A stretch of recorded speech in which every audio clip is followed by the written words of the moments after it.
na tayo. Punta na natin yung ating tatalakayin. Eto na nga, Sara Duterte. Sinampahan na ho ng kasong pandarambong. Sara Duterte. Nako, ayan na, plunder. Mga kababayan, nako. Yari na. Oh, eto na, pasok! O pandarambong. Naharap sa asuntong yan si Vice President Sara Duterte. Ugat ng reklamo ang umano'y pagwalda sa mahigit 600 milyong pisong confidential funds ng Office of the Vice President at Department of Education. Kita mo, Laila Collins? Nakita mo yung si Jewel, oh? Nakita mo si Jewel?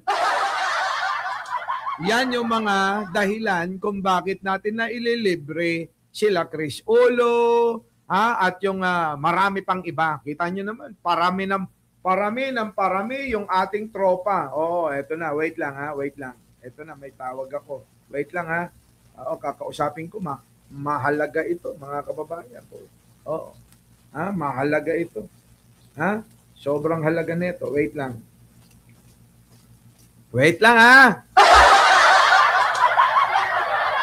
Boss. Dali lang, nagre-ring pa eh.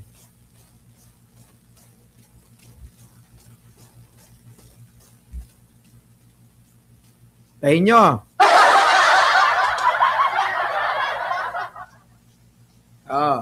Busy na si Mr. President. Si Mr. President ang tumatawag eh. Mr. President. Alang naman hindi ko sagutin ito. Diba? Busy na. So ngayon, mga kababayan, tigil na natin. Walang sumagot. Nakita niya yung tawag ko. Tumatawag kasi. Nakita niya yung tawag ko. Sigurado yan, tatawag yan uli. Yan. Ayan na, tatawag na yun. Bilang kayo. Dali Opo. See you sa Monday, sabi. Nako, Diyos ko. Sabi ko sa inyo, see you. Ay, nako. Wait.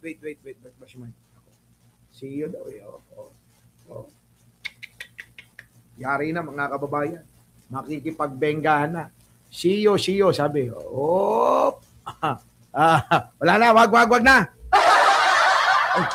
Sa Monday, mga kababayan ko, abangan nyo po, sa Monday po, mga kababayan, abangan nyo po yung ating napaka-special na interview sa 2 tao. Ano po? Sana hindi narinig nung iba yung mga pinag-uusapan kanina, Bala na. So ito na, dito na tayo sa mandarambong na hayop na to. Dito tayo Uwido 'yon, hindi uwida. Uwi ka. Miss ko na uwido, hindi hindi uwida, uwido. Uwi ka.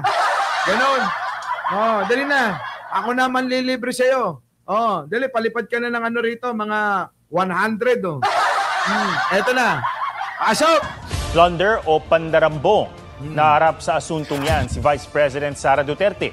Ugat ng reklamo ang umano'y pagwalda sa mahigit 600 milyong pisong confidential funds ng Office of the Vice President at Department of Education. May report si Salima Refran.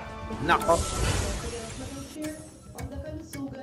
Mula nang gisahin ng Kamara, umiwas sa pagsagot si Vice President Sara Duterte kung paano ginastos ang 612.5 million pesos na kabuuang confidential funds ng Office of the Vice President at Department of Education.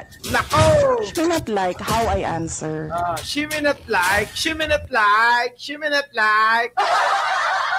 Tignan nyo itsura ni Sara, halatang magnanakaw, Ayan, Tignan nyo, yung mga lakihan ho natin para makita nyo Ayan, kikita nyo ba yan, mga kababayan ko? Tignan nyo yung itsura, mga kababayan. Ganyan po ang itsura ng mga mandarambong at magnanakaw. Opo. Tignan nyo naman yung itsura, Kahit na 100 beses nyo pagsasampalin, magnanakaw at magnanakaw pa rin. Ito na. She may not like how I answer. She may not like the content of my answer. But I am answering. Oy, kita nyo? Yan, katulad ni Mactandame. Oy, thank you Mactandame ha. Kung hindi dahil sa inyo, sa totoo lang, magdadrama lang ako kaperaso. Hindi ko magagawang lahat na mapasaya yung mga vlogger nyo. Ewan ko lang Mactandame ba? Doon sa ating kaibigan si JC, naligaw yung kumpare ko na yun eh. Oo, yung kaibigan natin si JC De La Cruz, Biruin nyo, nando doon na eh. Bigla pang nawala eh.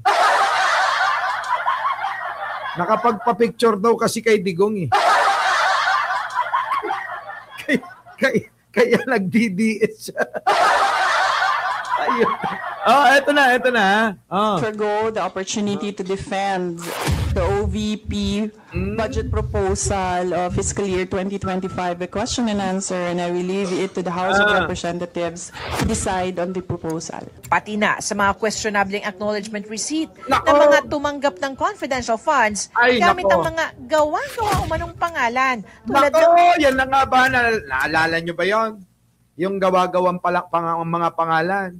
Mary Grace Piatos. At kung ano-ano pa.